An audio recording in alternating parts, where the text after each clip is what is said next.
জানাচ্ছি আমাদের আজকের আলোচনার বিষয় কতদিন পর পর হস্তমৈথুন করলে ভবিষ্যৎকালে সমস্যা হবে না।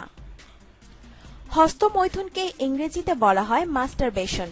হস্তমৈথুনের ফলে জীবন ধীরে ধীরে অন্ধকারে নিমজ্জিত হয়, যা পরবর্তী ব্যক্তি জীবনে এবং দাম্পত্য জীবনে প্রভাব ফেলে। মাস্টারবেশন এমন একটি অভ্যাস যা একবার কাউকে পেয়ে বসলে ত্যাগ করা খুবই কষ্টকর হয়ে দাঁড়ায়। শুধু তাই না, অভ্যাসটি একসময় অনেকের যৌন জীবন বিপর্যস্ত করে তোলে।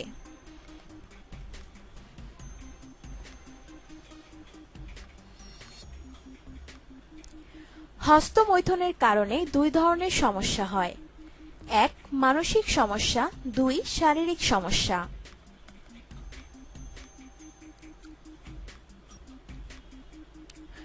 অতিরিক্ত হস্তমৈথুন বা মাস্টারবেশনের ফলে যে ধরনের সমস্যা দেখা দিতে পারে। পুরুষ হস্তমৈথুন বা মাস্টারবেশন করলে প্রধান যেসব সমস্যায় ভুগতে পারে তার মধ্যে একটি হল নপুংসকতা, অর্থাৎ ব্যক্তি যৌন সঙ্গম স্থাপন করতে অক্ষম হয়ে যায়। পুরুষ হস্তমৈথুন করতে থাকলে সে ধীরে ধীরে নপুংসক হয়ে যায়।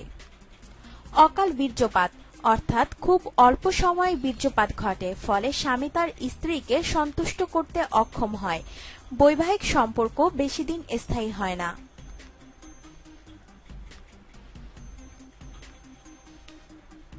ইসলামের দৃষ্টিতে হস্তমৈথুনের ক্ষতিসমূহ: বীর্যে শুক্রাণুর সংখ্যা কমে যায়। তখন বীর্যে শুক্রাণুর সংখ্যা হয় 20 মিলিয়নের কম, যার ফলে সন্তান জন্মদানে ব্যর্থতা দেখা দেয়। একজন পুরুষ যখন স্ত্রী গমন করেন তখন তার থেকে যে বীর্য সিমেন বের হয় সে বীর্যে শুক্রাণুর সংখ্যা হয় 42 কোটির মতো। স্বাস্থ্যবিজ্ঞান মতে কোনো পুরুষের থেকে যদি 20 কোটির কম শুক্রাণু বের হয় তাহলে সে পুরুষ থেকে কোনো সন্তান হয় না। অতিরিক্ত হস্তমৈথুন পুরুষের যৌনাঙ্গকে দুর্বল করে দেয়। পুরো শরীর দুর্বল হয়ে যায় এবং শরীরে রোগবালাইয়ের জাদুঘর হয়ে যায়। চোখের ক্ষতি হয়, স্মরণ শক্তি কমে যায়, মাথা ব্যথা হয় ইত্যাদি আরো অনেক সমস্যা হয় হস্তমৈথুনের কারণে। আরেকটি সমস্যা হলো সামান্য উত্তেজনায় যৌনাঙ্গ থেকে তরল পদার্থ বের হওয়া।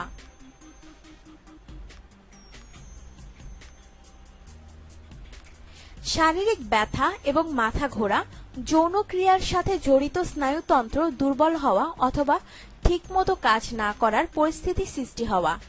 শরীরের অন্যান্য অঙ্গ যেমন হজম প্রক্রিয়া এবং প্রস্রাব প্রক্রিয়ায় সমস্যা সৃষ্টি করে। দ্রুত বীর্যস্খলনের প্রধান কারণ অতিরিক্ত হস্তমৈথুন। হস্তমৈথুনের ফলে অনেকেই কানে কম শুনতে পারেন এবং চোখে কম দেখতে পারেন। আপনার জীবনকে আনন্দময় করে তুলতে এবং বিভিন্ন স্বাস্থ্য টিপস ও পরামর্শ পেতে আমাদের চ্যানেল সাবস্ক্রাইব, লাইক ও শেয়ার করবেন। ধন্যবাদ।